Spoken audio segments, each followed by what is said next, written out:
I'm going to say you did that better than most of the students in here, so thank you. Good afternoon, everybody. My name is Brian Thompson. I am the president of UWM Research Foundation and the director of the Lubar Entrepreneurship Center. It's my honor to welcome you here to University of Wisconsin-Milwaukee and for today's event. I want to acknowledge Senator Taylor and the other members of the legislature that are here either in person or online. I know there's a big online following for this event, so it speaks to the interest and importance of the event today. A quick note about where we are today in the Lubar Entrepreneurship Center. Our goal here at UWM is to make entrepreneurship and innovation part of every UWM student's journey. Not that we believe they will all go on to start companies. Some of them will, I love that. But more importantly, we think they will be more valuable contributors in their own companies or in working for other people and adding value in our society, having these skills in innovation entrepreneurship. And I think that that theme of adding value is also important to today's, and being a contributor in society is also important to today's topic as well. I also want to acknowledge people that helped make this possible. The Lubar family and others, supporters of the work we do here. It's important and we're really honored to be a part of it. So with that, I will turn it over to Mike Nichols, who is the president of the Badger Institute, and wish you a successful program. Thank you.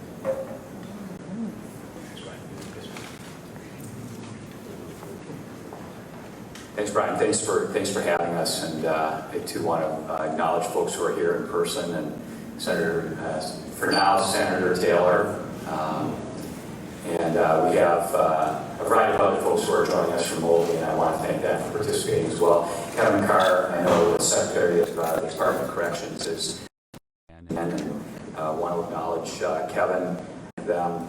I also want to thank Kelly Thompson, who's our state public defender, is tuning in, and I also want to thank David Lubar. David, Lubar name obviously is going to sound familiar. We are in the Lubar Entrepreneurship Center. David's also on our board and has really been instrumental in helping us move forward in a lot of ways, including on these really important workforce and corrections issues. So, Brian, thank you for having us and for hosting us here.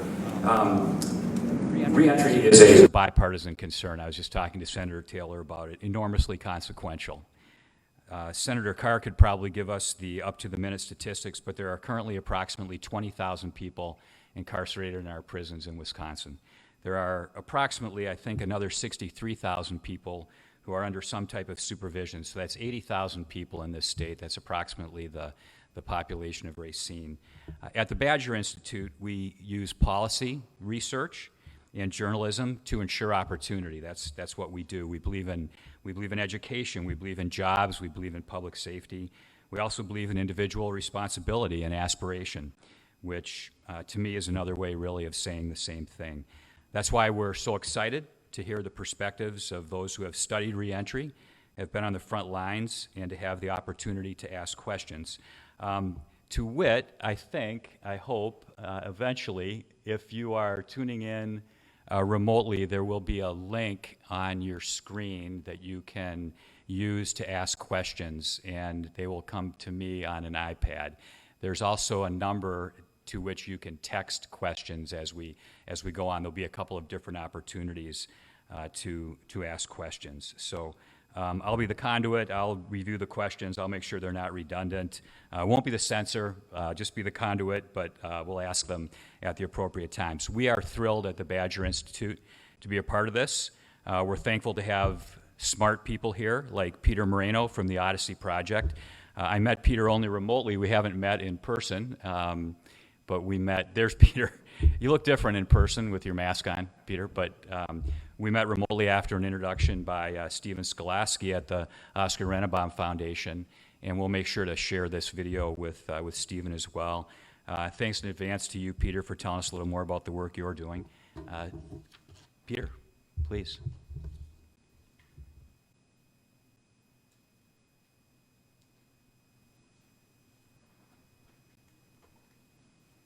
Thanks, Mike, for that nice introduction, and I'm going to try to dislodge here. Is it okay if I move around a bit? I'm okay with that. Thanks, Mike, for that introduction, and I'm very excited to be here with our guests from Nevada and also the exciting panel we're going to be having talking about the work that's being done on the research end and reentry. Can we go ahead and put up that slide, please? I'm going to talk a bit about Three things. One, the Odyssey Project and how it came to be at University of Wisconsin-Madison. Thing is how Odyssey Beyond Bars grew out of the Odyssey Project and as a part of the UW System Prison Education Initiative. And then third, very briefly, why I'm here and why we're excited about this issue and why we're excited to learn from our guests we have coming later today. So the Odyssey Project is now in its 19th year at UW-Madison. It's a part of the university, and it began as an education outreach project, working with folks living in poverty in the community in Dane County.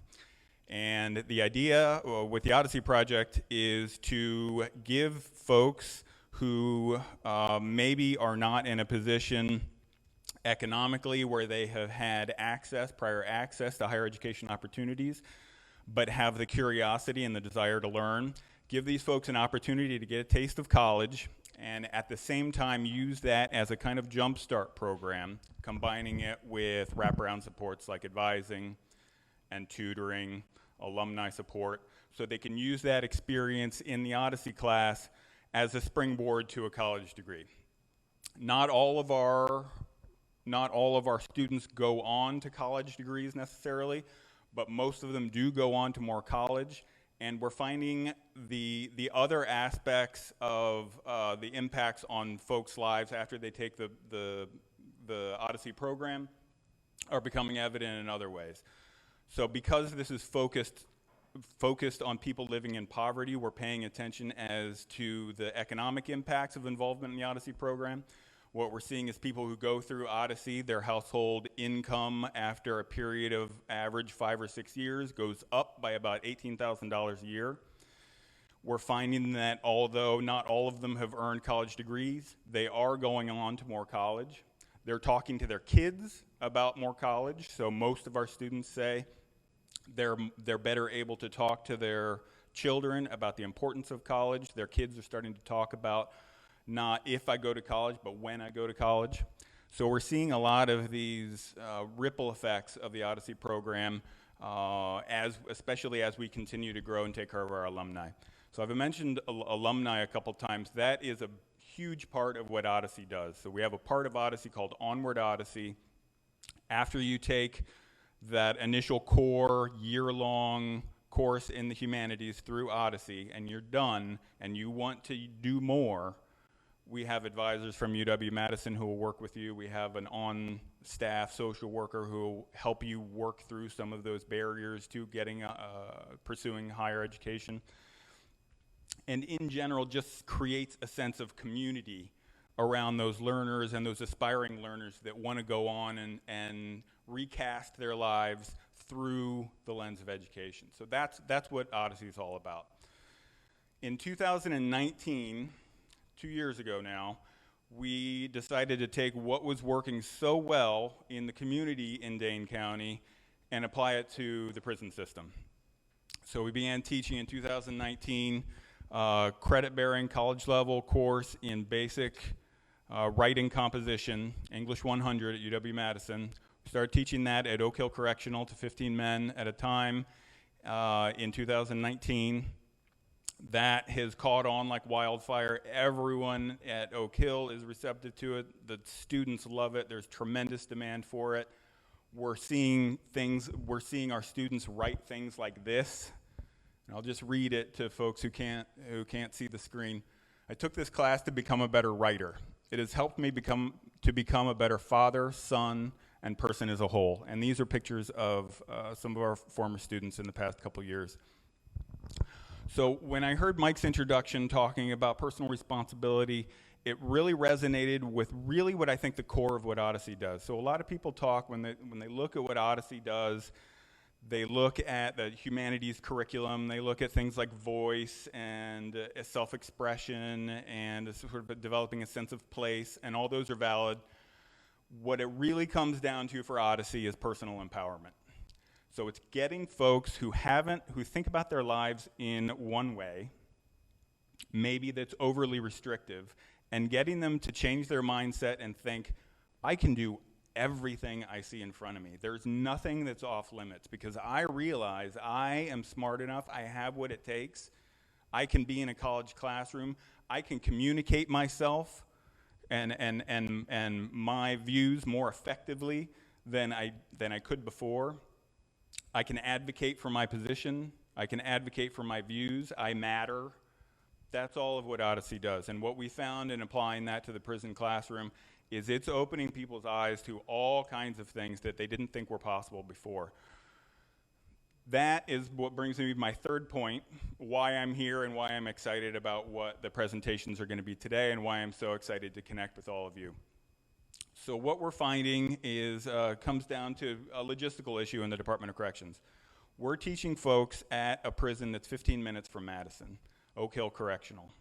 We're looking to expand into other prisons now through the UW Prison Education Initiative, but right now we're at Oak Hill. We have students like Carl here who have gone through our program. They didn't think they could make it in a college classroom. All of a sudden, they're looking around saying, oh my gosh, the world's my oyster, what do I do next? At Oak Hill in particular, it's a minimum security prison, so folks there are generally transitioning out of the system and preparing for release. And guess what? A lot of them are coming back to Milwaukee. And we're getting calls every day now from our alumni who have gone through our program. They're in Milwaukee and they want to know what's next. They caught the bug through our program. They want to know what their next move is in terms of higher education. They want to know how it fits into their larger reentry picture. As everyone here, I'm sure, knows, folks who are reentering have a long list of things that they're trying to balance in a new environment. So how does higher education fit into that? We're interested in helping in that issue, and we want to partner with the folks in this room so that you know we're a resource for folks who come to you and are interested in higher education. I know there are other folks in the room here as well, like Darren Wheelock from Marquette, met with earlier today, who are also interested in helping. We want higher education to be a part of that discussion that we're having in reentry, because in our experience, we feel like there's an avenue for at least some folks to self-actualize and hit that moment of personal empowerment through education that is not often available to folks as an option. So we want to make sure that's there on their radar and they have that available to them. I'm going to turn this back over to Mike to introduce our speakers, but I wanted to say again how much I appreciate being invited here, how much I appreciate being a part of the conversation. I feel like in reentry, a lot of folks in a lot of different places sort of look at it from afar and say, oh boy, you know, I wish that they would do this better, or wish that we could improve this kind of delivery. I think it's all up to all of us to roll up our sleeves and say, what can I do, what can my organization do to help this issue? Because I think it's an issue for all of us, and I think to the extent we can work together and find ways to collaborate for the folks we serve, overall we're going to be in a much better position. So thank you again for the opportunity. That was great, Peter. Thank you. I loved everything I heard. So speaking about what's next, you know, we asked that question ourselves about 5 years ago at the Badger Institute in a similar context. Really what we do is we try to identify obstacles to success, and then we go out and we try to find the smartest people in the country to help us remove those obstacles. So about 5 years ago, I asked Bob Woodson, who's the founder of what's now known as the Woodson Center out in D.C., who in this country knows the most about reentry and who has the best track record, who's not just talking about it, who's doing it, best track record in the country, who's actually doing it in a way that makes a difference. And no hesitation from Bob, John Ponder. John Ponder is the guy in the entire country that if you really want to know how to do reentry, because John's been there in so many ways, you should talk to him. So initially we just did a profile on John at the Badger Institute, including a special report here that we did called Unlocking Potential. You might not recognize John. He actually looks younger somehow than he did in this one. This was 5 years ago. I'm not sure how that happened, but John's story is inspirational, and it's pretty amazing. John was a bank robber. In 2005, he pleaded guilty, spent years in prison. In prison, John found a Bible, and he found a purpose. After being released, he started Hope for Prisoners, which is, as many of you know by now, a nonprofit that helps provide job training, mentorship, and counseling, but also other essentials, an emphasis on faith, and now education as a way to help men and women reconnect with their families and with their communities to find jobs and stability. So what you're going to hear today doesn't need to be just another forgotten speech. I guess that's my main message. It's not just words. What John has done can be done here in Milwaukee. We brought John in one other time several years ago. People listened, acted, and today, thanks to Nick Ringer, I thought Nick was going to be here. Maybe he's watching remotely. We have Partners in Hope at Community Warehouse right here in Milwaukee, very similar to, are you here, Nick? Oh, Adam's here, okay. Very similar to what John has done in Las Vegas. So after John speaks, he's going to introduce the folks who in Vegas have been a part of these endeavors out in Nevada, Dr. James Mccoy and Graham Miller, and I'm missing somebody. But, and after their discussion, we'll take questions again for a few minutes.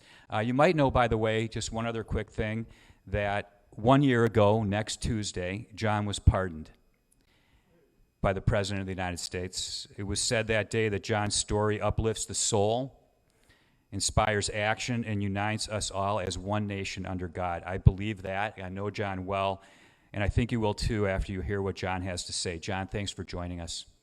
John Ponder.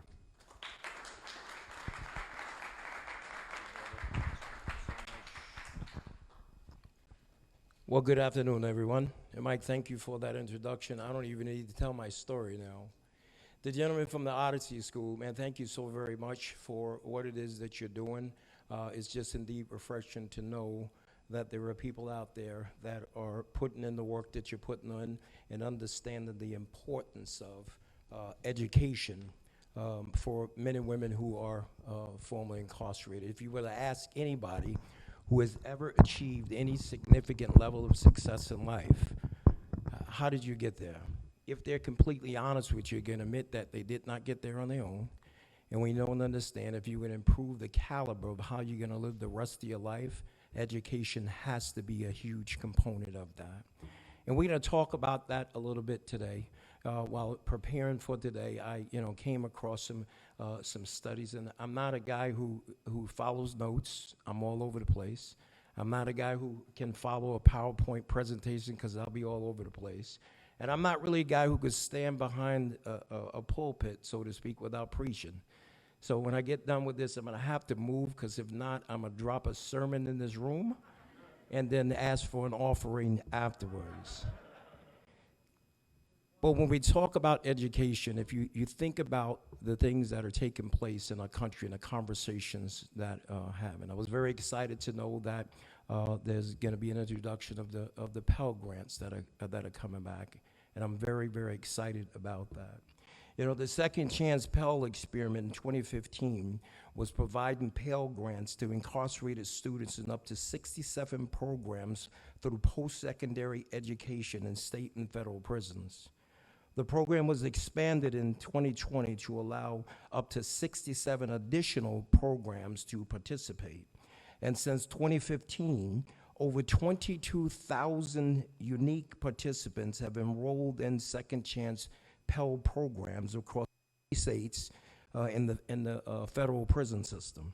In December 2020, the lawmakers expanded access to Pell Grants once again to include students who are incarcerated as long as they were enrolled in prison education programs that were approved by state or federal prison system and that they met all of the requirements. This expansion of the Second Chance Pell experiment will allow opportunities for students to apply the best practices in implementing and reinstating the Pell Grant eligibility for incarcerated students, and will expand the geographic range of the programs with the goals of including the programs in most of or all 50 states. Education plays a crucial role in people's ability to prosper and to advance. All too often, justice-impacted individuals are left out of the higher education landscape. even for those who are serving lengthy or even life sentences, prison education has a profound and often life-changing benefits. There's a substantial reduction in violence and disciplinary infractions among those who are involved in prison education. The impact of education goes well beyond the walls of the prisons themselves, to your point, extending into their homes, into the communities of the incarcerated students. Studies show, for instance, that post-secondary prison education has many positive effects on the children who are of the incarcerated, offering them a chance to break the intergenerational cycle of inequity and incarceration. And throughout our prison system, close to 6 out of 10 incarcerated persons do not attain a higher level education during their incarceration. Out of those who do, the most common program completed is a high school equivalent or a GED.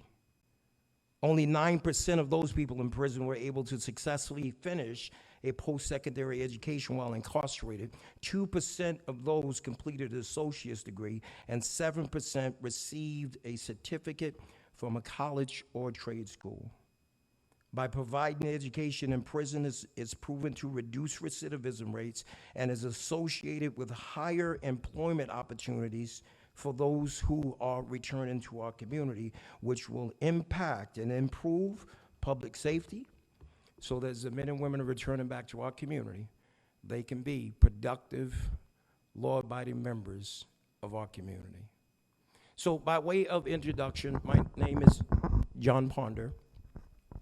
I'm the founder and CEO of Hope for Prisoners. And what Hope for Prisoners does is we work with men, women, and young adults that are exiting different arenas of our judicial system. So we work with folks who are coming home from state or federal prisons, city, county jails, drug rehabs, halfway houses, transitional facilities, and the likes.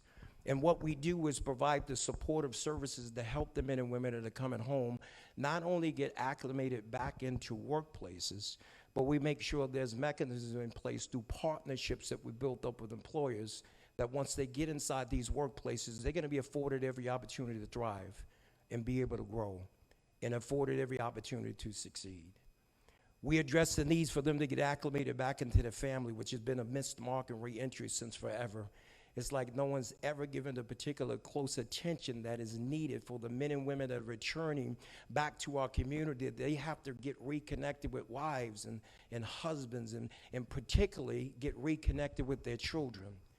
So we work to make sure that there's a mechanism in place to help with the family reunification component, because everybody in this room can attest to the fact if the home life is not right, if the family life is not right, then everything else in the world has a tendency to fall apart. And then on the back end of the process, because there's a long-term 18-month journey where we walk with them, we want to do everything we possibly can to ensure that we're helping them to be stand-up leaders in the community with an overall goal of never, ever, ever reoffending again. So as Mike had indicated, Hope for Prisoners was birthed out of my own personal experiences.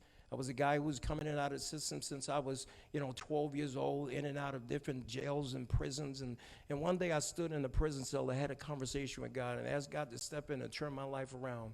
And 100% he did. And when my life went in that 180-degree turn, the mantle that has been placed in my life is to turn right back around and help other men and women who were facing those same challenges that I once had to face, to do everything I can to remove the barriers that are preventing them from being successful in life and to help to escort them up to the next level of life. So Hope for Prisoners was found back in 2009 when I came home from prison. And since that time, we've had the great privilege of working with over 4,000 men and women have been through our process. Of those 4,000 men and women we have the great privilege to work with, an unprecedented 74% of those individuals were successful in gaining full-time employment in sustainable wage jobs. 25% of those individuals were plugged in with sustainable wage jobs within 17 days after graduation. And of those individuals we had the privilege to work with, according to the University of Nevada, Las Vegas, who stepped in and wanted to see how good we were doing, what they determined was that only 6% of those individuals went back to the prison system. It is a number that we are very proud of, but we're not satisfied because our desire is not to lose anybody. Our desire is to do everything we can with every resource that we have available to us to come alongside these individuals and help them to successfully reintegrate back into our community. So how do we do it? How do we get that level of success? Well, everything that we do, it starts with an 18-month process before they even get released. Right now in the state of Nevada, we are in 7 institutions in the state of Nevada to where we go in and begin to work with them. You know that old cliche, reentry needs to begin at day 1? Right? It needs to begin whether you're doing 5 years or 10 years or whether you're doing 2. You need to come alongside individuals to make sure that they're able to spend every waking moment of their time, number 1, addressing the issues surrounding the circumstances that led to their incarceration, and then be able to come alongside them to prepare them for the day that they walk outside that door. And that's what it is that we do. Not only do we go in and provide vocational training inside the prison system, not only we go in and provide leadership training, substance abuse issues, so they can have an opportunity to address those things. We want to make sure that we're providing emotional wellness and addressing the trauma. But we also want to make sure that we're bringing educational opportunities for them while they're inside the system. The uniqueness in what it is that we do is that once they're released from the prison system, they're not just released into the community by themselves. For years we have done that, for decades we have done that, provided services inside the prison system, and the minute they walk out of R&D, they're launched out into the community by themselves. We have wasted time, effort, energies, and resources. The uniqueness in what it is that we do is we stay with them for 18 months in a mechanism. So there's 18 months before, there's 18 months after, where we provide a continuum of care. That training program stuff could not stop the minute they walk out. But I want you to imagine, if you will, all those things that I just discussed taking place on the inside, the educational opportunities. How about this one, the substance abuse? Right? For years in prison, we've been providing NA, AA, and all these good things. But if we launch them out in the community by themselves, back in the same neighborhood, guess what it is going to happen? They're going to go right back to that same thing. But as we're going into the prison system, developing relationships with the men and women so that the first people that they want to see when they walk outside that door is the people that they have developed the relationships with, so we can have that continuum of care. You don't have to start all over with your substance abuse treatment. There is a counseling team that are going to be there to walk with you. You don't have to start over with your educational opportunities, because we have case managers as mentors that are going to help do a warm handoff right back to the college campus, so there could be a continuum of care. We do that through intensive case management, and we do that through mentoring, where in our Las Vegas community, we have trained up well over 500 men and women that serve as mentors. Now, these mentors are pastors and leaders from churches across Southern Nevada. These are leaders in other houses of faith. These are school teachers from our school district. These are professors from our university, right down to the Las Vegas Metropolitan Police Department. Now watch me smile when I say this. To where our local sheriff has given us an army of volunteer police officers that serve as mentors. I think the last count was 135.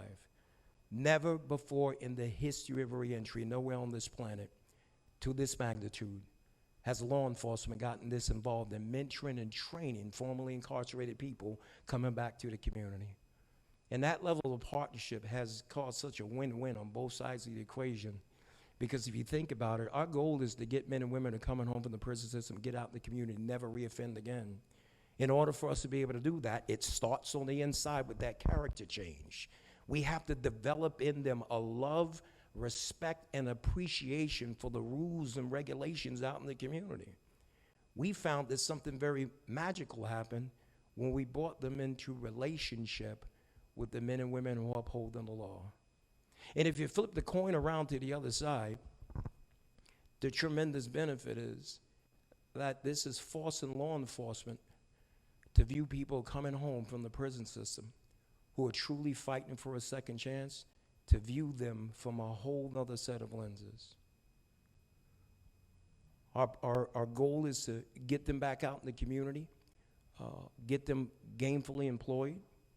The training that we have provided and the educational opportunities we have provided inside the prison system, and being able to partner with them with our partner and employers. And they're not minimum wage jobs. They're jobs where people are earning sustainable wages, where number one, they're able to take care of themselves and be able to take care of their family. We could not do that with the unprecedented partnerships that we built up. And whenever I travel around the country in settings like this, they always ask you how you do it. How do you build that up? And people say you're the #1 reentry program in the country. How do you do it? I say to them that we cannot do that without the unprecedented partnerships that we built up with people in the community. I talked about law enforcement. You have to have a partnership with the Department of Corrections. If Department of Corrections is not fully vested and fully on board, it's not going to work. You got to have a partnership with parole and probation. If you don't have your parole officers at the table with the case management, you're pulling the person in two different directions. One of the other things that we found in our partnership with correction, this is why I'm so grateful that Adam Purcell and the great work that you're doing out here in Milwaukee, man, you are by far my hero to be able to have people who have been there and done that go into the prison system and be able to provide that training. It's those educational opportunities that that's going to lead to folks being successful. It gives me an honor and a privilege to introduce to you some people that we brought along with us. So you won't think that John Parnes is just a talking head up here. You know, from that partnership that we built up with the colleges of Southern Nevada, it has grown and exploded over the years.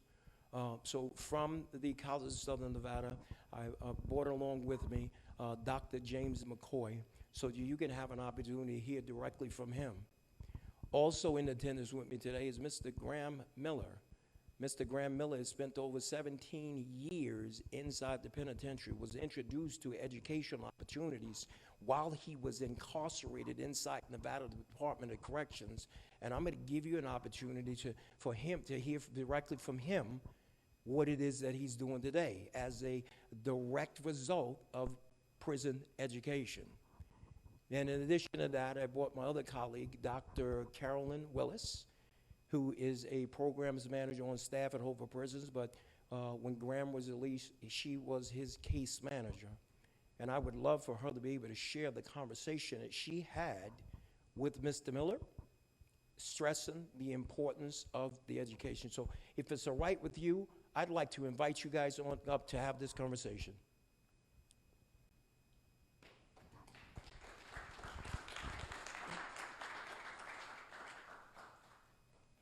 I just wanted to reiterate that as you're having the conversation, that folks in the audience should text their questions as well, because half of the audience is remote. It's going to be easier if we commingle the questions and then if I can read them. Otherwise, the people asking the questions won't be captured on video. So instead of standing up at the end, if you could just text questions, you can start anytime. I'll read them off the iPad. So thanks, John.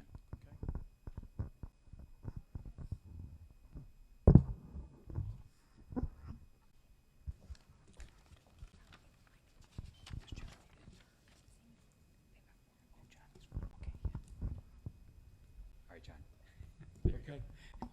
Is that mine? So, Dr. Mccoy, perhaps maybe you could start off and share First of all, tell everybody who it is and tell them about the work that we're doing and the position that the College of Southern Nevada has taken on prison education and what it maybe even what it looks like moving forward.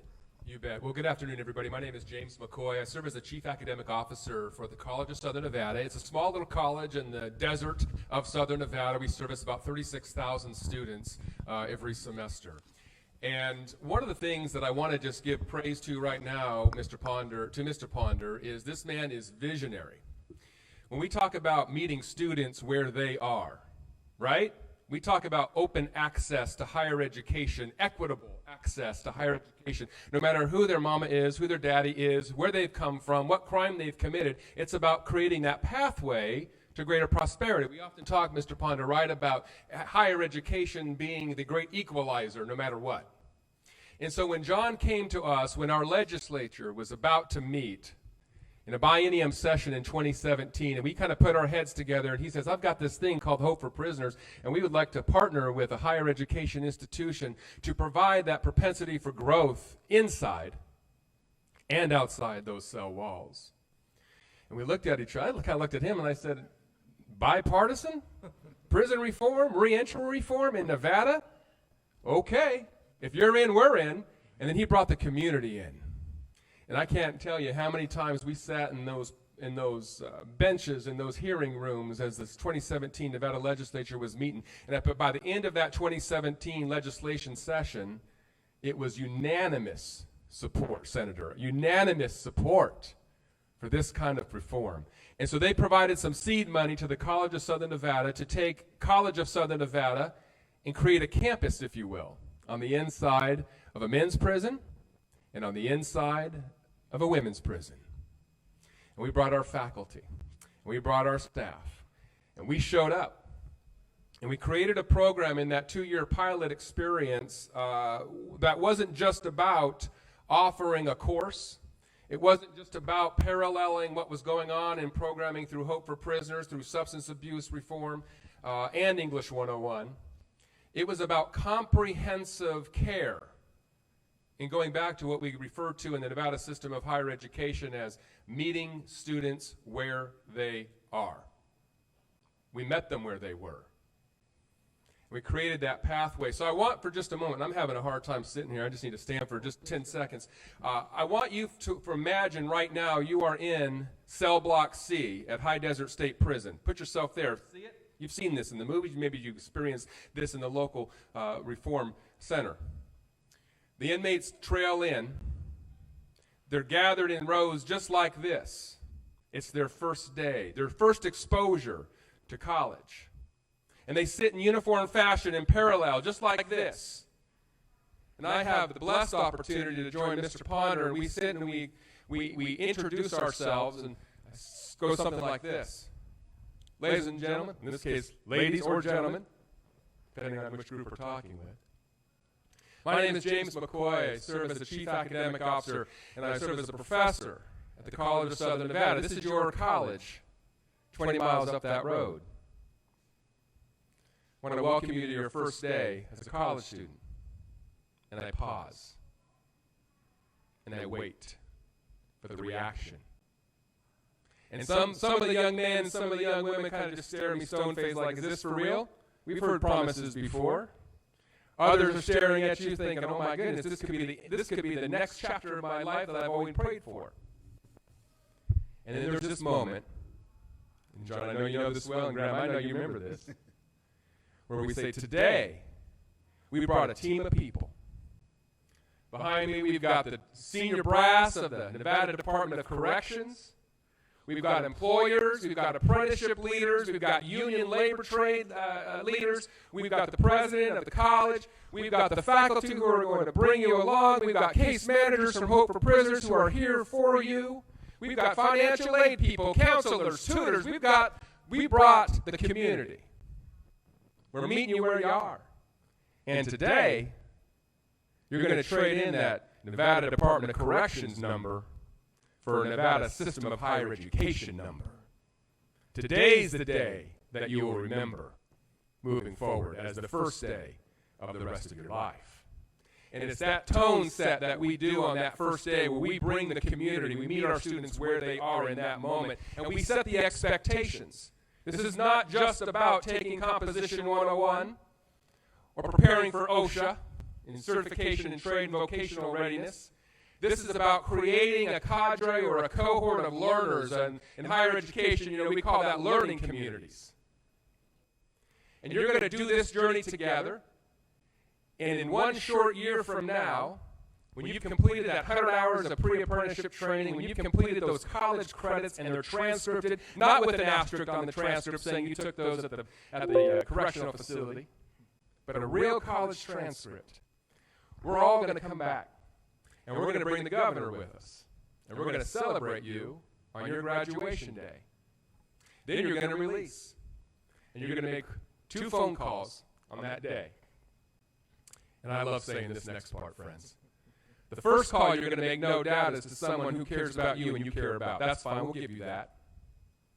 And immediately when you hang up that call, the second call you're going to make is to who, John? Hope for Prisoners. That's the recipe. That's the secret sauce. I can't expect them to walk out of High Desert State Prison down that long corridor out to the public street and be expected to walk back into my doors at the College of Southern Nevada. There's too many complications and road bumps along the way. I need them to connect with Carolyn at Hope for Prisoners, who is going to do exactly what Mr. Ponder said. It's going to create that wraparound, continue the wraparound support structure that they have experienced on the inside, and get them reoriented and plugged back in, not as a new student now at the College of Southern Nevada, but as a continuing student at the College of Southern Nevada. So I'm going to pause there, John, so we can hear the great stories of Graham. Absolutely. Thank you so very, very much for that. So please allow me to introduce you to Mr. Graham Miller. Graham Miller did 17 years in prison. We've had the great privilege to work with him in the model that Dr. Mccoy just explained. And then, Graham, perhaps maybe you can tell them about what your view of education was, how Dr. Willis changed that mindset, and tell everybody what it is that you're doing today. Thank you for the introduction, John. Dr. McCoy, thank you. Good evening, everyone. Thank you for having me. And so let me tell you a little bit about myself. 15 felony convictions. My last sentence was 4 or 5 to 20-year sentences. I was classified as a habitual criminal. And during the course of my prison stay, I did prison programming. And I was introduced to Hope for Prisoners, and I didn't take it serious. I knew people who were doing it. And I heard about, oh, they can get a job. You can pursue higher education. And, so I entertained the idea. And that's exactly what it was at that time, an idea. Because, getting in and out of prison, people don't have that support. People don't pursue the higher education. Some people aren't informed as to what it can do for you. And given that opportunity, I sat down with Dr. Willis, and she presented me with the idea of going to college and said, hey, what do you want to do when you get home? And for me, it was like, college? Nope, not doing it. Not my thing. I'm not good at math, It's not part of my plan. And fast forward to, she gave me some ideas. I like what I heard, and she let me know how pursuing higher education can assist me with getting my children back, coming home from prison, obtaining a career, opening a business, actually having people work for me. And I said, okay, you know what? Hey, let's sign up. Let's do it. I'll entertain the idea. And from that point, she laid a plan out. She said, this is what we're going to do, and this is how we're going to do it. From that point, I said, okay, you want me to go to school? You want me to take these college courses? She said, hey, pick a major. What do you want to do? I said, okay, well, I want to work on ACs. I want to do air conditioning. I want to do refrigeration. Can you do that for me? So, pulling up stuff online and pursuing a degree program. And at this time, I'm still incarcerated. I'm like, I'm going to come home from prison. I'm going to go to school while I'm in prison. and I'm going to obtain a career, get actual certifications. No way. Not me. You know, I'm a habitual criminal. Nobody's going to give me a job. I'm going to go to school, and I'm going to get out, and it's going to be for nothing. And I was wrong, you know. She laid the plan out for me. I stuck to the plan. We signed up for school. At this time, I'm still programming in prison.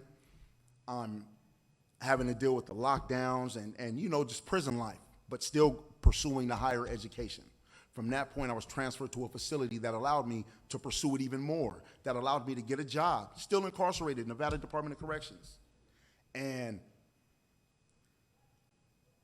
I did it. I took the leap. I signed up for school, start taking courses, while at this time, I was able to obtain a job at Hope for Prisoners, part of an employer, Station Casinos, which has multiple properties in Las Vegas. And at the time I got hired as a dishwasher, I told the guy, I said, hey man, I'm going to school too. I want to get into your engineering department. He said, yeah, okay, if you make it that far, I'll help you get there. Worked hard. CSN was flexible. They allowed me to go to school. I went to work. I caught the bus, took programs, and still dealt with everyday prison life. And it wasn't easy. So fast forward to me washing dishes, position opens in engineering. I harass the engineers every day. Hey, I want to get in your department. They're like, nah. Some of them are like, well, when a position opens, apply. And I found the boss, the director of that department, and I laid my situation out to him. I'm going to school. I'm going to work. I'm still incarcerated at this time. I'm in prison. Basically, pursuing that higher education has allowed me to become a father. I have full custody of my kids. I am a general engineer at a major casino that has over 15 properties in Las Vegas, Nevada. I have master keys to the entire property, and I can walk into the soft count room where all the money's at. Basically, pursuing this higher education has allowed me to live my life on my terms. I'm currently still enrolled in school. I am pursuing my degree. I changed it to the industrial side due to my experience, and I'll be obtaining my degree next year at the end of it.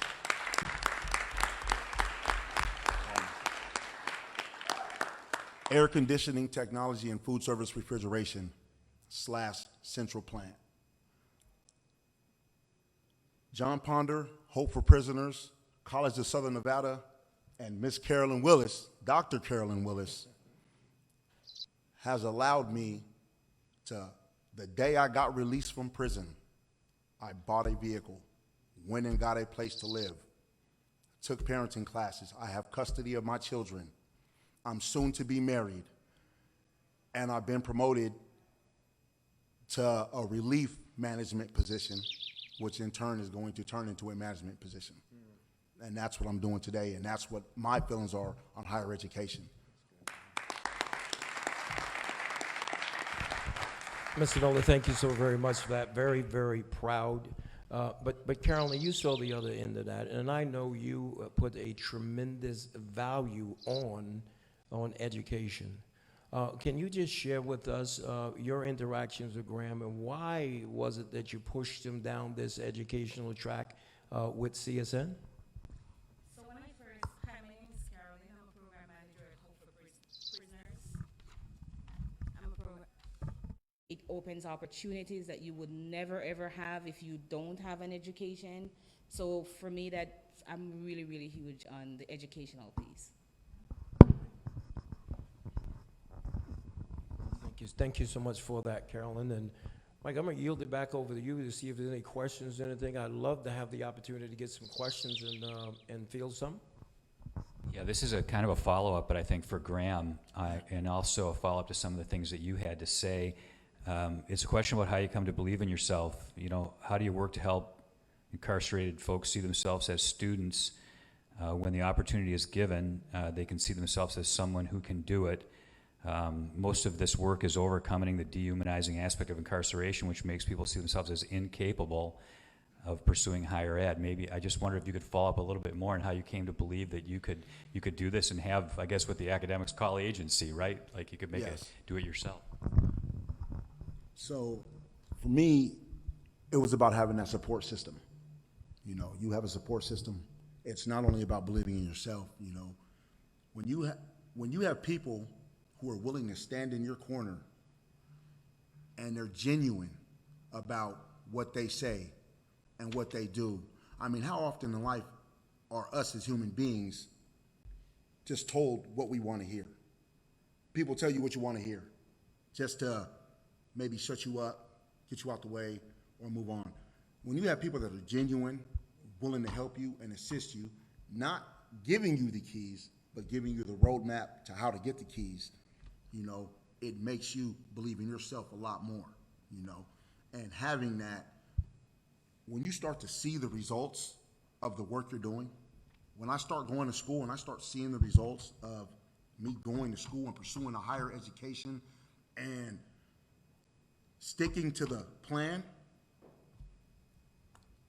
it's, you lose all doubt that you had in yourself, at least for me. I lost that. There's nothing I can't do today.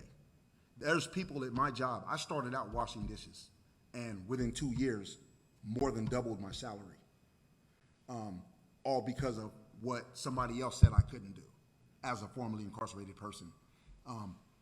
And then just the ability and the will to want more out of life. You know, you want more out of life. You're tired of being locked up. You're tired of sitting in the walls. And I had kids, a family. I wanted to build a family. I wanted to come home and not have to worry about how I'm going to feed my kids, not how I'm going to feed myself.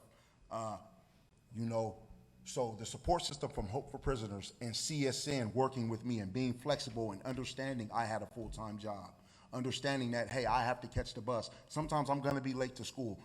I'm going to get off school and have to attend a 5-hour class after just working graveyard. I'm going to be tired in class. And my professor was more than willing to work with me and understood that.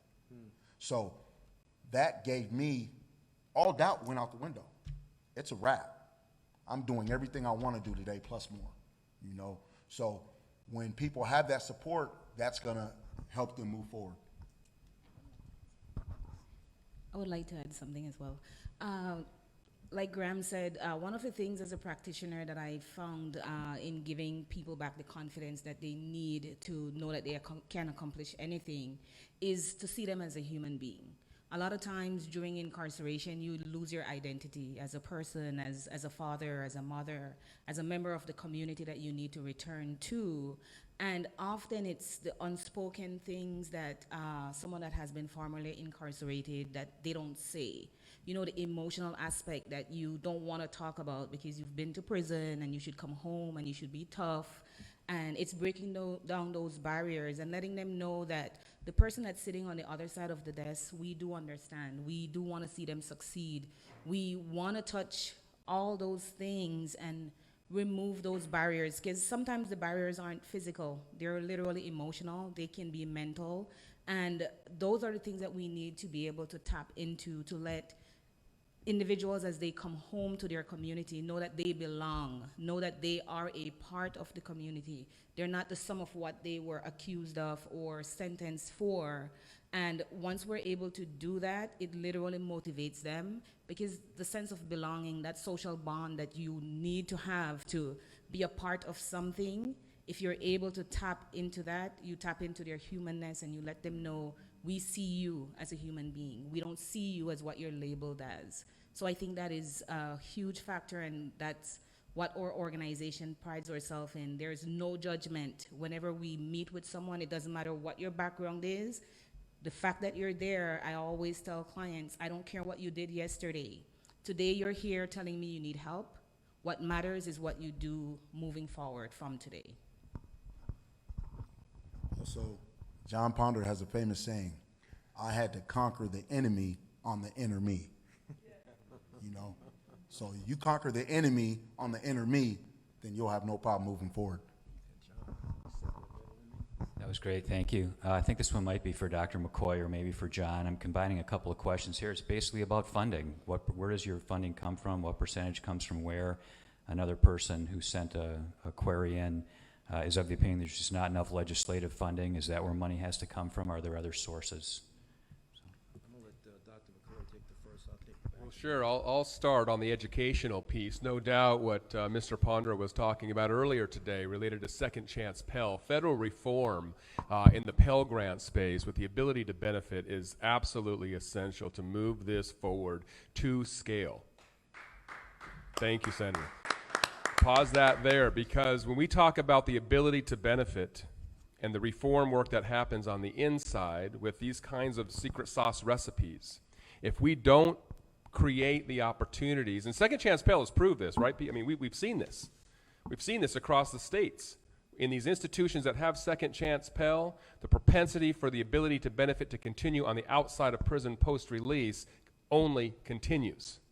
So that kind of federal investment is important. Now, I know we've got to prove that, and we have proved that through our data. And so when we talk about the opportunity, not just for a Second Chance Pell, but for just in perpetuity Pell, just Pell. It's not Second Chance anymore. They're out. We're done. It's just Pell. Right. I think that's going to be really the secret sauce. Now, in the meantime, our state, in the great state of Nevada, has put some seed money into this to let us prove our case. And so we scholarship 100% of our students that are in the CSN Hope for Prisoners Prison Education Program while they're on the inside. And then we scholarship these students when they get out until they can get the financial aid that they need to support them and their families through this experience. And Graham's right. A lot of the times we don't want to just write that check, blank check, just like with all of our students. We want to make sure that they get a little, money in the game, right? Put a little bit of that engineering paycheck into the game. Put that skin into the game. I think just like for all of our students, we create that opportunity. And for Hope? Absolutely. Yeah, I think Dr. McCoy answered those questions. And a lot of our funding, yes, we do get Department of Justice money. We get Department of Labor funding, but that's not how we started out. Because we didn't have big track records and things of that nature. 10 years ago we started out with a dream, and everything that we built up had come off of personal and private donations, right? People believing in the mission, and that was just the fuel to get us running so we can get our feet underneath us so we can build up that track record. And now we're in a position where we pick and choose whether or not this Department of Labor grant is going to fit what it is that we're doing, or this Department of Justice, or whether the kind of state funding is going to be able to climb into the vein of what it is that we're doing to proving the success, right? And making sure that we're not just grabbing funding, mission creeping. I got to say one more thing. This doesn't get said enough. It is cheaper to educate than it is to welcome these students back inside prison. Right? It's cheap. Pay now or pay later. I'd rather pay now and create productive members of society and neighbors by which I will have barbecues and volleyball camp with, right? And secondarily to that, the students on the inside, and this is fascinating data, by the way. This is 4 years of longitudinal data in terms of college success now. The average course completion rate for Graham and his colleagues, the average persistence rate term to term post release as well, and the average program completion rate is higher than the average college-wide completion, persistence, and course completion rate that we see. I mean, turns out these folks have a lot of time on their hands. And when you wrap around them with the support and the structure that they need to succeed, they will succeed. It's incredible. Pay now or pay later. In Southern Nevada, in the two institutions that we started this in, 90% of the incarcerated were going to be coming home. Yep. They're coming home anyway. We ought to create that pathway for success immediately. Pay now or pay later. I like that. Yeah, absolutely. And if I just made the Odyssey, and again, thank you so much for what it is that you're doing, right? And Dr. McCoy just made me think about this. One of the problems that we have had in the judicial system, in prison system, and again, I'm telling you from personal experience, is that the infrastructure of a prison system creates habits that are the exact opposite of successful reentry. In other words, the day-to-day activities inside a prison system can create habits that are the exact opposite of successful reentry. But if we think about this, if a person is allowed to get up every morning because of the infrastructure of a prison system, they get up every morning and they're able to do this particular routine every single day, 3 or 4 times a day, over the course of a 10-year period, and it wasn't healthy, it's going to be impossible for that person to successfully re-enter back into the community. But when we can take our prison systems and factor in that we understand that we have to be safe, but create an environment to where people are going to be able to learn and to grow and to thrive, much like what Odyssey is doing, create this incubator for change, I believe that that is what is going to change the culture of prison systems, because it's proven that prison education reduces violence. Prison education you give them more equitable things to be able to do instead of sitting down watching TV or playing cards. The infrastructure of a prison system is going to create a habit. If we have an opportunity to choose those habits, think about the tremendous benefit it's going to be like on the back end of the door. We will see people released from prison systems, and it's going to be phenomenal in the community. I don't know why there are not more vocational training opportunities inside the prison systems. I don't care what prison that you're in, right? Because if you think about it, by doing that, and just like Mr. Mccoy said, some people say we can't afford it. What is it costing us not to do it? But when we create these opportunities for them to learn and be able to tie that directly with employment, where they take care of themselves and take care of the family, and the reason why the entire community should get involved with this is because you're taking men and women who were former wards of the state, a burden to the taxpayer, and now they're earning these sustainable wages. They're paying taxes, and they become fuel in the economic engine of our community. What is it costing us not to do that? A follow-up question, I think, for Dr. Willis. I'll combine a couple. What are the degree options that you provide to those inside? Is it just general ed credits? What is it? And then a related question, how do you address the issue of having a great program at one facility? Can you replicate that elsewhere at multiple sites? And are there security classifications in some places that prohibit you from having programs that are available elsewhere? So a lot of questions combined for you. Okay, with reference to the security aspect, we work with the institutions, and they are, depending on their classification systems, it's not an issue. If we have individuals that are in protective custody or higher custody levels, then those individuals just do classes as a cohort, and then the general classification, they do the population, they do classes as a different cohort. So the cohorts are separated based on custody level. When it comes to classes that are inside the institution, it depends on which institution it is in. So we do have general ed courses, and maybe Mr. Mccoy can speak more on that as well. But we do have the apprenticeship route as well. And if they are in, depending on the NDOC facility, they can also do general classes, basically looking at whatever degree they want to pursue, and then they can pursue that degree. So it is different, and I think it's different depending on the institution, but it's a wide variety that they can pursue. When it comes to replication, we do replicate in other institutions. One of the things that we do at Hope for Prisoners, we are big on policies and procedures. So, and we do a lot of evaluations when it comes to the programs that we're working with. So when we do our evaluations, we're able to see what works and utilize the what works approach, and we're able to replicate easily or easier. Are there more questions, or I can? There are. Yeah, But let's go ahead. go. Go ahead. We got a bunch more, but go ahead. 20 seconds. We want, again, going back to what I was mentioning earlier, meeting students where they are, right? We don't want to give them a cookie cutter and say, fit one of these boxes. We want to make sure, to Graham's point, that the passion, the experience, the vision for their own lives and their own careers is going to be met. And so when this intake kind of experience happens, no doubt there's general education courses that are going to be applicable to everybody, right? And that's there.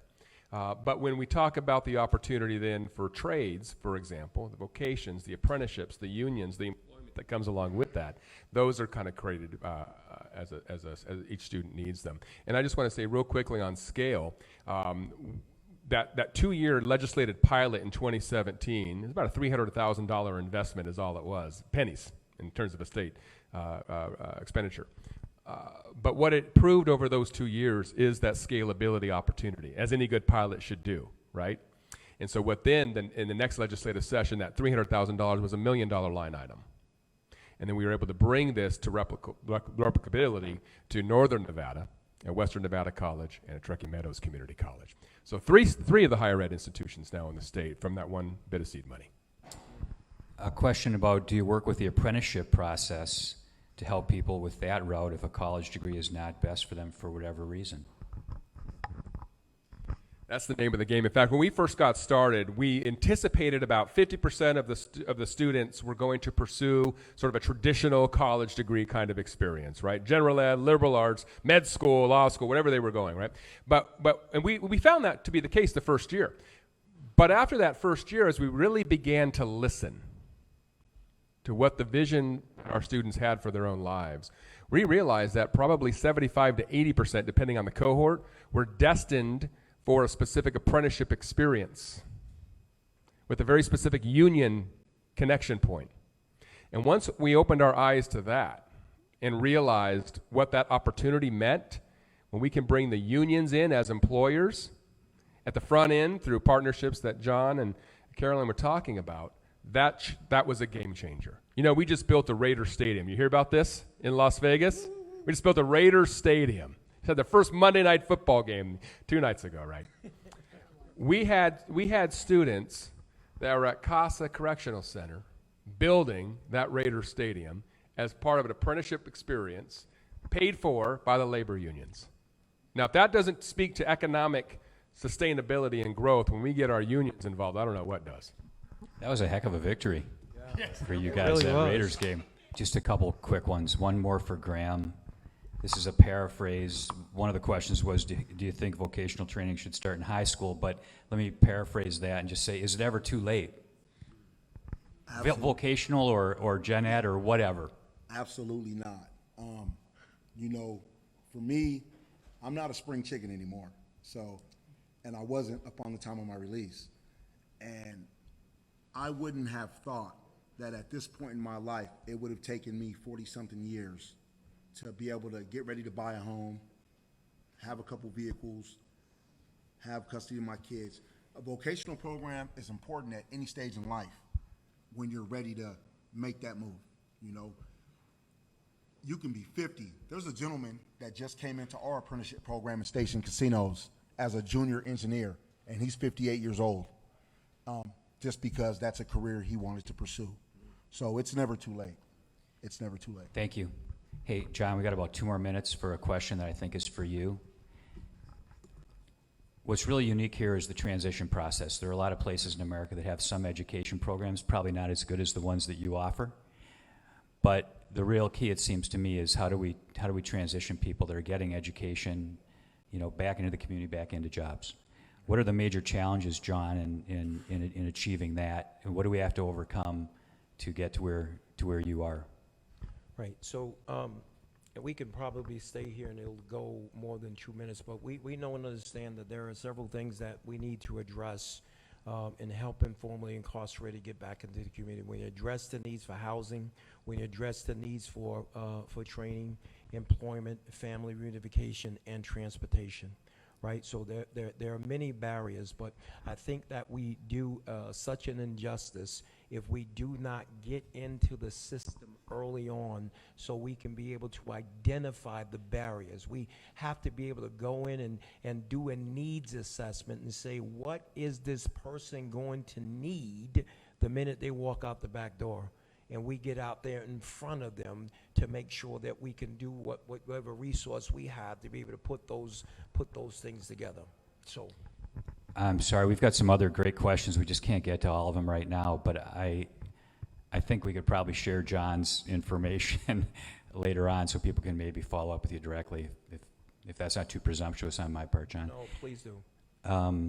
We haven't done enough here today to acknowledge the Thompson Center, Tommy G. Thompson Center on Public Leadership. They've been really instrumental in this today. Thank you for everything you've done, the organizational stuff, and just the planning and bringing us together. Before I introduce some folks who have benefited from their interaction from grants from the Thompson Center, I want to thank all of our guests from Nevada for coming out and sharing your experiences with us. What you've done is admirable, and I think we can learn so much from you, and thanks for the effort coming out. We really appreciate it. Thank you.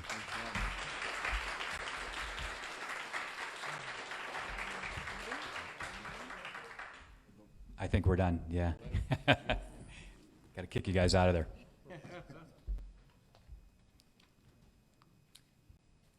Thanks, Graham.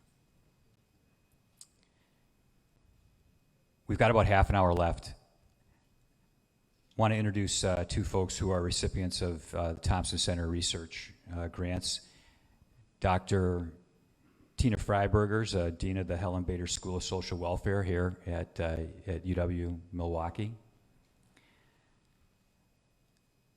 She is, she's done so many impressive things. I hope I can do her justice. Has spent a lot of time and effort researching courts, sentencing, juvenile justice, racial and ethnic issues in the criminal justice system. Evaluates programs related to juvenile offending, mental health needs of youth, and the effectiveness of work programs for probationers and parolees, among many other things. She's the recipient of a Thompson Center Research grant to assess a vocational training program to prepare Wisconsin's prison population for skilled employment, and a whole bunch more. I hope I did you a little bit of justice there. Thank you for joining us. Dr. David Pate. Dr. Pate is the chair and associate professor of the Helen Bader School of Social Welfare here. Also an affiliated associate professor of the Institute for Research on Poverty at UW-Madison, and an affiliate with the UW-Milwaukee Institute for Child and Family Well-Being.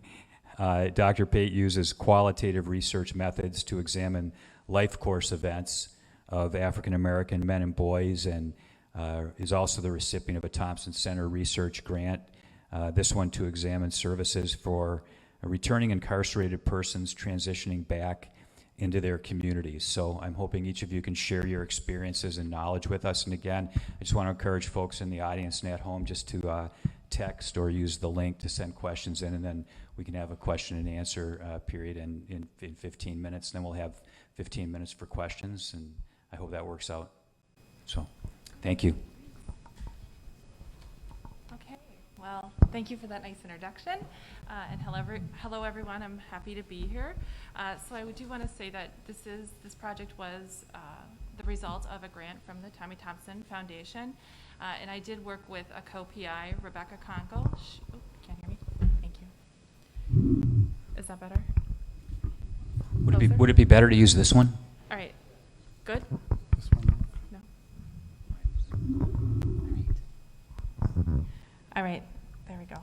Okay, I worked with a co-PI, Rebecca Conkle. She couldn't be here today, but she is also in the Helen Bader School of Social Welfare and assistant professor in criminal justice and criminology. So this project was an evaluation of a work program that's done in Wisconsin prisons. And just to kind of give some context to our study, as an introduction, We find that about 75% of all incarcerated individuals return actually back to prison, that they recidivate. And when asking individuals who are incarcerated what they're most concerned about, one of the things that comes up, the majority of them say that they're concerned about their ability to find employment and to find sustainable employment that can pay a living wage, in which that they can support themselves and their families. And we find that employment is in fact highly correlated with success, with decreases in recidivism.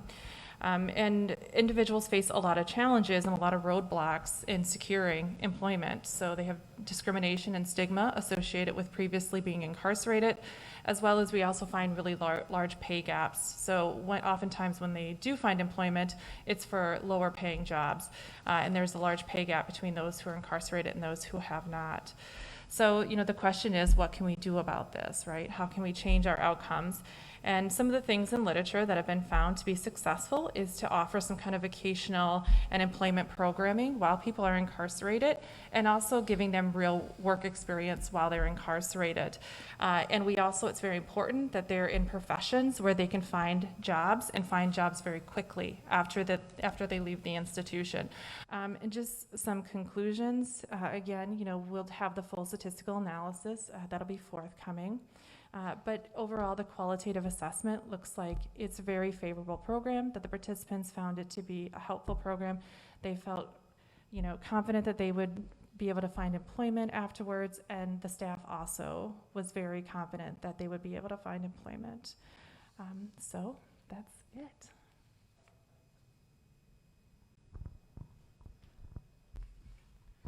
Thank you, Tina. My research focuses on a purely qualitative exploratory audit design research project. The way this project came about was that I was approached by a number of agencies within the city of Milwaukee to look at what are some of the inefficiencies as well as the effectiveness of reentry programs in the city of Milwaukee.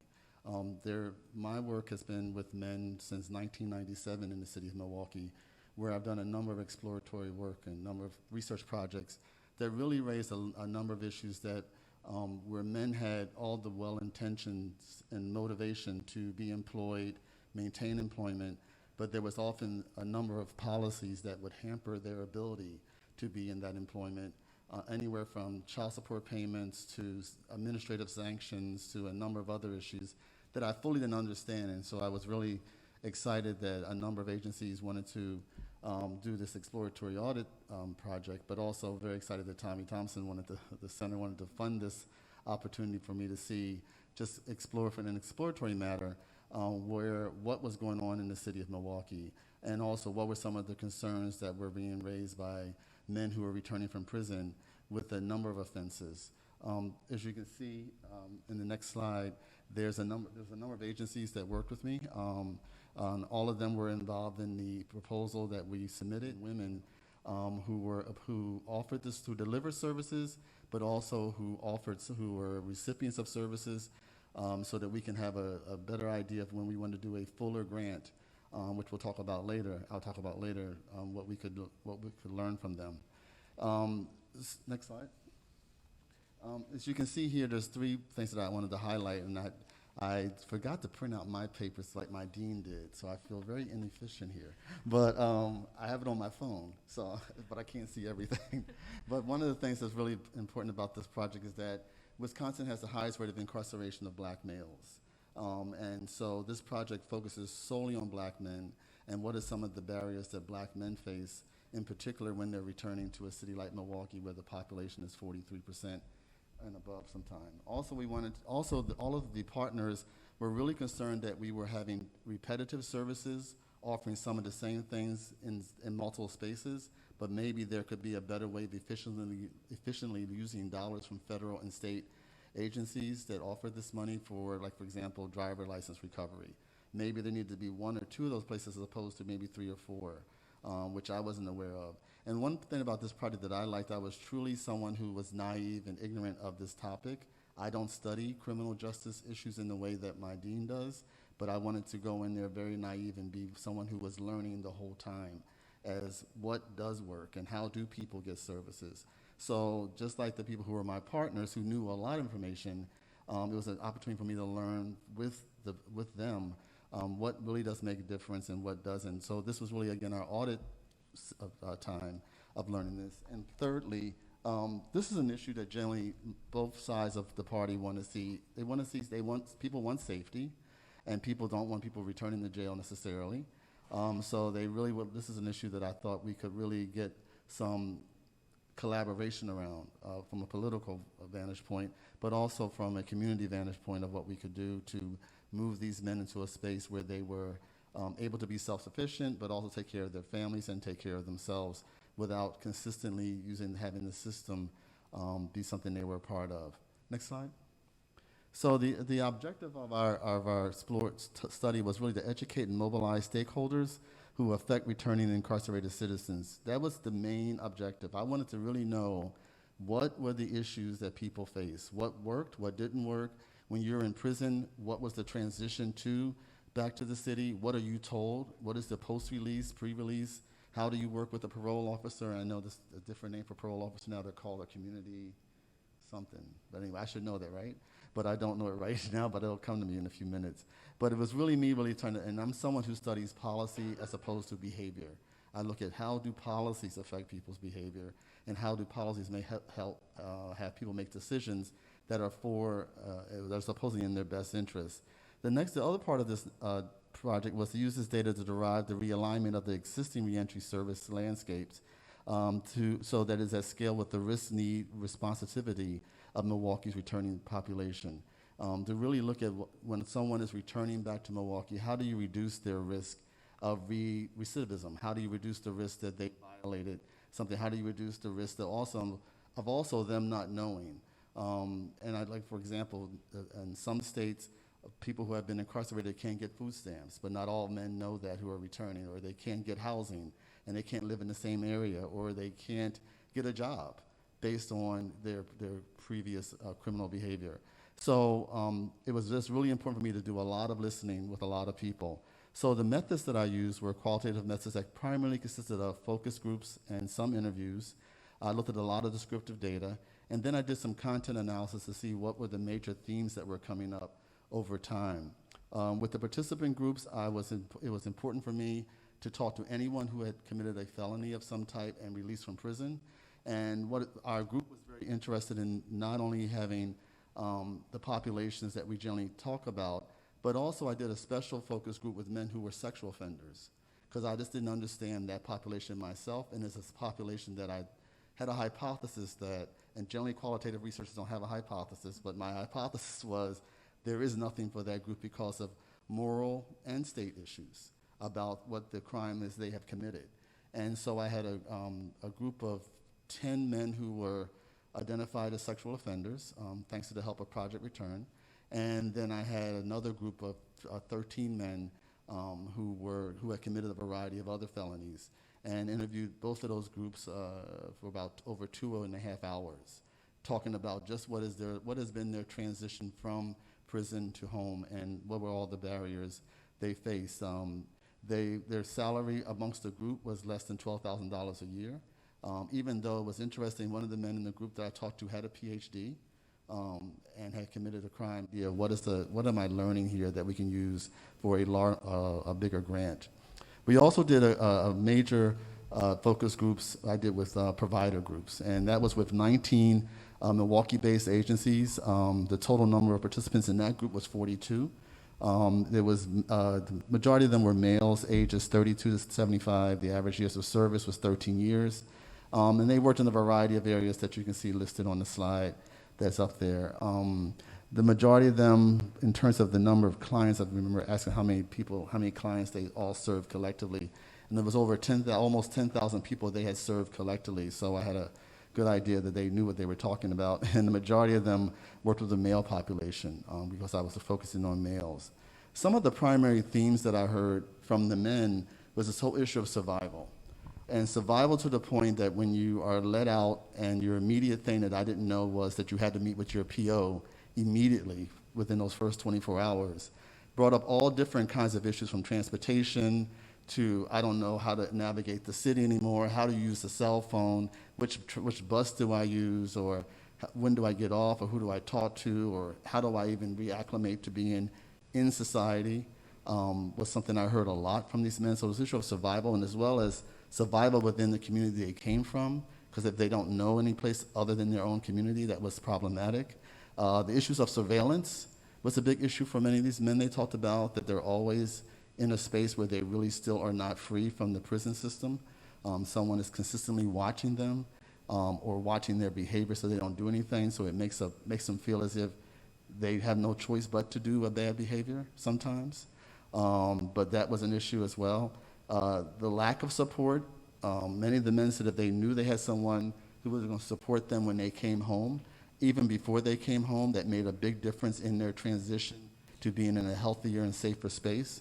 So the whole idea of support was really, in some of the programs I talked to who provided pre-release support, that's what many of the men were saying was the best part of why they were able to return to a job or return home or reconnect to their children, because the prison allowed for more pre-release services. Capitalism and what that means for many of them in terms of, I have to work hard, and if I work hard, then I'll do better. And for some of them who had been in and out of prison, the whole idea that they did work hard, but some of the administrative sanctions made their life a little more difficult, did not allow for them to really do what was expected of someone in America based on how we define meritocracy and the idea of working hard. The last two is relationships. Relationships are very important. It depended on the service provider they had, for example, for pre-release and post-release. That made a difference, but also relationships, if they hadn't burned bridges with their own family, made a big, big difference for them being able to do better. And lastly, mental health. I'm sorry, we keep turning around. Mental health was a big issue that I think that we don't often even think about for men, period. That's men across all race, that we don't think that they also don't have issues of trauma and issues of depression. And I have often seen within the city of Milwaukee, with many of the people I've interviewed over time, that I think people normalize what they consider normal behavior, but they really are depressed. And because people have also not normalized that going to a therapist is not a bad thing, it could often be a good thing for you. But for many of these men, they talked about the idea that their mental health status did not allow them to work, did not allow them to reacclimate at the same level of speed that people desired them to do that. Next slide. Some of the comments, and I'm not going to read all of these comments because we have very little time, and I have a child to pick up at 6 o'clock, so I have to be sure that I don't have to. But anyway, I got a kid to pick up. When I did get out, I forgot how a car moved, and I only did a year. I forgot how a car really be rolling on 4 wheels, and I could just sit in the passenger seat and we'd just be driving. I got in the car feeling weird. I ain't been in the car in a minute. And when one of the men said that to me, I took a car ride for granted. I don't even think about why wouldn't you be acclimated to being in a car? But when you've been living in a prison system that tells you when to get up, when to eat, when to shower, when to go to bed, your mind has to make a big transition to being able to make independent decisions, which takes time. So that was one of the things I've learned about the whole idea of how do I look at access to mental health when I do a bigger project, or do people access mental health? Not assuming everyone has a mental health issue, but mental health can be as simple as, I don't know how to do things, and I just need someone to give me some guidance on what I need to do so I can feel good about who I am. Next slide. Housing is a gigantic one. I'm sure everyone can appreciate. Housing is good for someone, it's bad for someone, even if you've never been in prison. We live in a system where if you need housing and you're someone who doesn't have a whole lot of resources, you're going to be homeless. And so many of the men I talked to had made some choices that probably weren't the right choices by connecting with someone for a place to live that may not have been the right choice, and therefore that may have caused other issues. But housing was brought up consistently. In fact, all the men I talked to had housing, and those men who were sexual offenders, that was just. 2 of the men in that study I had in 2018 were living on the street and brought their shopping carts to my focus group, and that was their house. And so it made me really rethink, how do I do a bigger project and follow some of these men over a 2 or 3 year period, which I will talk about in a few minutes. Next slide. also, people don't know, everything they know about me is based on what's been wrote about me. And a lot of men talked about that. People don't really know their stories, and that really made me want to do more work to understand who is this population and how are they really treated. How are they really given the opportunities to be successful as we define success. Again, that was a real issue. So those were some of the things I heard from the men. Next slide. Surveillance I already talked about. So let's go to the provider theme. So the providers I talked to gave these themes is that they really needed additional funding. The fact that they wanted a chance to have policies on the amount of time services are available to return, that they wanted a change in that. They wanted to improve relationships with probation officers, and that's a part that we're going to explore. And the need for more coordination of services was something that was brought up by all the providers I talked to. They see a significant need for many of them who are all chasing the same dollars to not always just harm each other in the competition that that occurs. Some of the things that they talked about also was the access to services. It could be better. They think that some of these pre-release services, unfortunately, are not available until 60 days before release, which often is not enough time for these men to be prepared to return home. They also thought that time is a barrier often for these men. They felt that often these men don't come, they come out doing the job right away, but it's not what they should do because they're just not ready, and this is from the providers. And also they feel that the fallacy of reentry began by calling it reentry because they're not reentering. We're expecting them to enter a part of society that they've never been a part of. And that was something I heard consistently from a lot of these men as well. Not of the providers, not the men. The men talked about it, but the providers were very strong in their thoughts about that. I'm going to skip over the next two because I really want to get to I know we don't have much time. If you can go to the slide is what are the obstacles to getting them your services. The one thing is that people live in these silos, and so therefore some of the men may need a variety of things, and they have to send the men all over the city to get what they may need to do a job that they need to do. And that could be problematic based on what their offense has been or the neighborhood they're going to. So therefore, if they do that, then they'd be in violation and they can't get the services they need. But also at the same time, many of the people who are providing the services, which I thought was really cool, was that many of them themselves had experienced some incarceration. And so they were talking not just from the fact that they worked with these men, but some of them had experienced this particular phenomena of incarceration, and at the same time were able to see it through a different lens than I would see it. I think that, if you go to the next slide, I think there's one more. Some of the policy and practice implications that we talked about was having better improved pre-release programs, improving access to job readiness and employment programs, improving in coordination and collaboration of social service providers.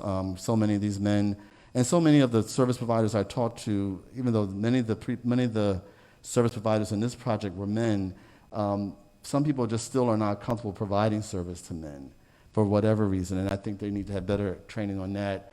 Increasing access to health services, because so many of these men, when they come out, don't have the same health care they had when they were incarcerated, and that's a real issue. And the whole idea that we're looking at is improving the efficiency of the reentry services. Now, once we were able to do this very exploratory audit project, we immediately submitted a grant to do a bigger 5-year project of $1 million, and we got funded. I'm the principal investigator for that project as well, and we're following 40 men, or we're going to follow 40 men, and I'm going to have them have once I get the IRB approved, which I hope someday it happens, I want these men to be able to connect with me when anything happens to them over the next 2 years in particular. For the last 3 years, unfortunately, we've had 2 years of COVID, which has prevented us from doing any research, and I do not want to do the research via Zoom or some other telepathic way of talking to people. I really want to be able to get to know these men. I've done this type of research before where I followed men for 2 years. It was my dissertation about 20 years ago. Not 20 years ago, but close to 20 years ago.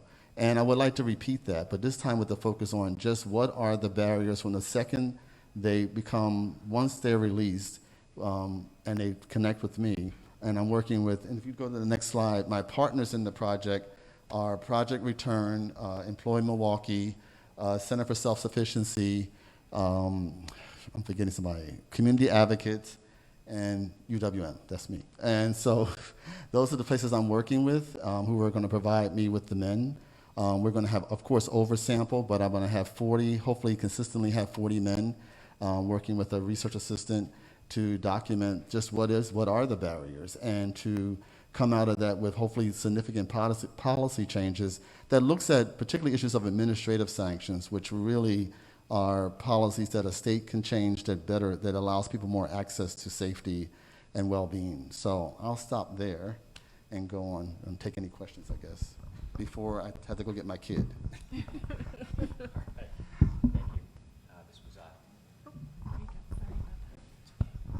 Thank you. We are running a little bit short on time, and I don't want you to be late picking up your child. This will be a tough question. It's so complicated. I think we just proved there are so many facets to this that we have to take a further look at. Could each of you maybe just boil it down, and if you can, just give me, 2 or 3 of the most important things we can do, particularly in Milwaukee or Wisconsin, to reduce recidivism?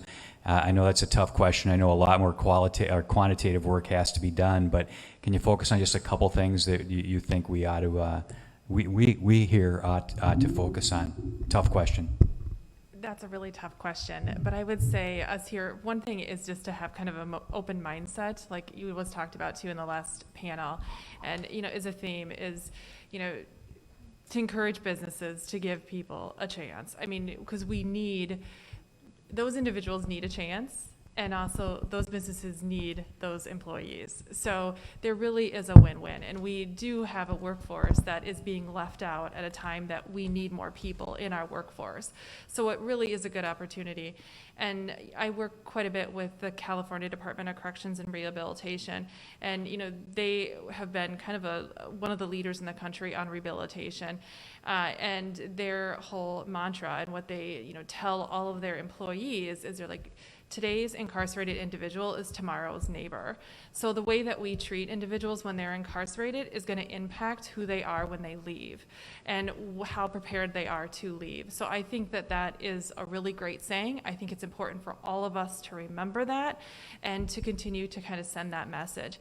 And we talk about, my study looks at one thing, like one job training program, and that's really one thing. But you notice with the themes of the panel before, with David's study, it's giving people another identity to latch onto. Like, we know symbolic interactionism theory, labeling theory, giving people the tools and the ability and the confidence to say that I'm more than just a person who was involved in the justice system. I don't want to say much more than what Tina's already said. I just think that the whole idea of giving people the opportunity, but also looking at which policies in place is really what I'm trying to do here. Which policies have we developed that no one's paying attention to that's really providing us a challenge? And that policy can be possibly easily changed with some data that shows if you just change this, or whatever this is, it can make a difference in someone being able to maintain a job and not be what you might see as a cost to the state. And I don't think people have really done that because we tend to forget about this population. And so therefore, I would really recommend for those who are in policy arenas to really examine which policies really provide a challenge to someone really being able to re-enter into society. Dr. Pate, Dr. Freiberger, thank you very much for sharing. I can't wait to hear the rest of it because I know you guys are kind of in midstream and there's so much more that's going to be done in the next couple of years. So hopefully we can get together again at some point and hear the rest of the story. Thank you so much. On behalf of the Badger Institute, I want to thank Peter and Odyssey and the folks at the Lubar Center for working with us. I wanted to hand over the microphone to the Thompson Center. Again, thank you so much for sharing this time with us and helping us organize this. So I'm going to hand it over to you for the wrap-up. Great, thank you very much. I'm Alex Talk. I'm the director of the Thompson Center. I just want to end here. I thought this was a tremendous event by thanking everybody for John Ponder, for all of our panelists, for Tina and David for talking about some of the research they've done and that we helped fund. And I apologize if we didn't get time to ask your questions. We're happy to pass along contact information so we can get you answers. Thank you all for attending. Thank you, everybody from the Badger Institute, the Odyssey Project, from UWM and the School of Public Health here. This has been great. This is our first event of the year. If you're interested in more of our events, please go to our website, and also encourage you to check out our co-sponsors. And for those of you who are here in person, please help yourself to more food. We have plenty of food. And for those of you who are remote, thank you for bearing with us as we do our first live stream event. We've already, I think, learned a lot from doing it this time. I hope you were able to enjoy it, and thank you again.